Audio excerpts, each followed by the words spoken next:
away. Well, we conclude this fabulous couple of hours of track and field action in Boston with a very good women's 1,500 meters. Why is it so good, Trey? Well, lots of reasons why, including Sagai being in the field. This woman right here, the range, the competitiveness, the medals she's got back at home. Just an unbelievable athlete in any single event. She can win the 10K, she's won the 5, she's won the 15, she's got the world record in this event. And then we've got on the other side of that coin is the precocious, the newcomer, Addie Wiley, the high school record holder in the mile, just signed a professional contract, just turned pro just a few weeks ago, Paul. Yeah, she was competing last year for Huntington University, where she won 8 NAIA titles in one season, and that was enough to convince her that maybe there was a reason to focus on her racing and running career as a professional. So she toes the line in this fabulous field. You see the two Spaniards there, as we had earlier on in the 3,000. Some solid competition from the Ethiopian contingent. Always a great crowd supporting the Ethiopians here in Boston. And the pace setters out in front. Kate Mitchell of the United States and Canada's Aurora Rinda. That's Mitchell in front. Will carry him through the first 600 meters or 3 laps on the track. You see Sagai sitting in effectively third, and then behind her is Burke Halem, wearing hip number 10, just 18 years of age. Last summer, Trey, she broke the African U20 record that was held by the legendary Faith Kipyegon. Yeah. Taking down the record of the queen of the middle distance is not something to scoff at. Only 18 years of age. I think that's almost just young enough to not know what you don't know, and to come in with reckless abandon and just say, nah, I'm just going to race. I'm not going to overthink this. No pressure. Sitting on Gudaf Sagai's back shoulder.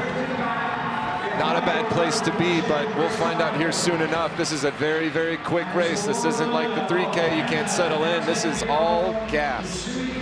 4 laps to go now as Rinda tries to carry the pace through that light strip, going at about 3:54 pace, just off that world indoor record, 3:50, 3:09.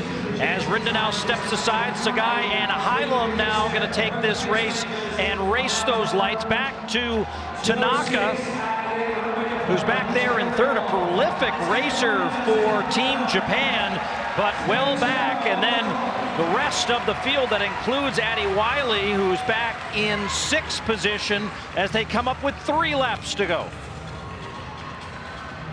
It seems like exactly kind of what we saw like in the men's 1,000. It was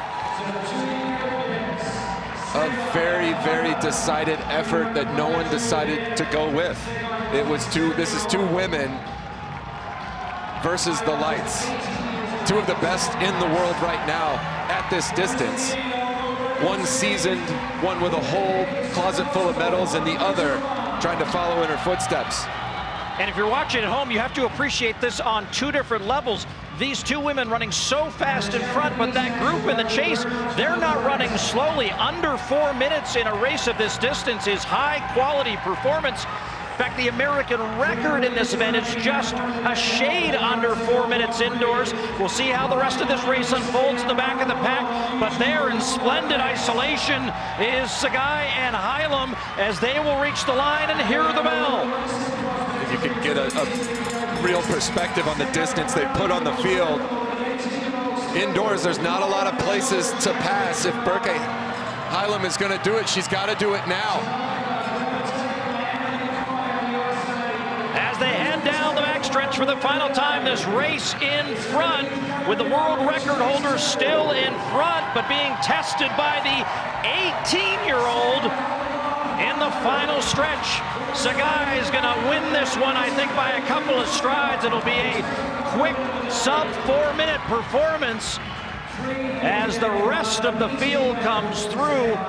Unofficially now confirmed, 3:58.11 is a new meet record Sagai breaking the mark by Regina Jacobs that was set back in 2003. So 21 years later, the world record holder delivers a high performance win in the women's 1500 meters, getting a test from the teenager.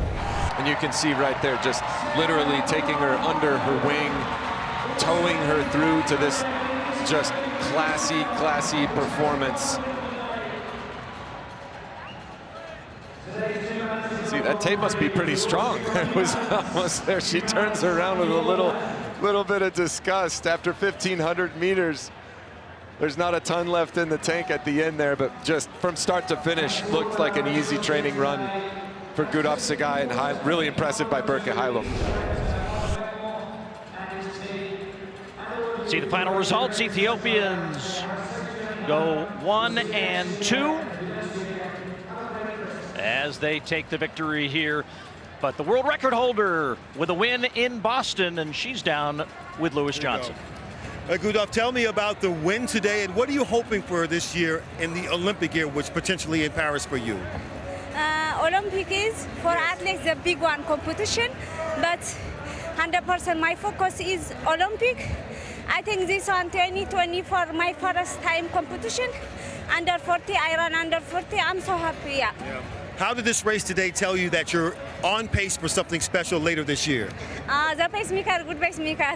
But I think problem is, I think for me, that is very good because this is my first time competition 2024. But good start for me, under 4, I run under 4, yeah. Excellent start. Gudaf, congratulations. Thank you so much. Paul, great day, huh? It was a great day, fabulous venue here, showcasing the elite stars on the road to Paris. The NCAA Indoor Championships are going to be here. We hear the tickets are going to be tough to get. This is a great addition to the infrastructure for the sport in the U.S. It's an amazing facility, and kudos to the NCAA for figuring out, hey,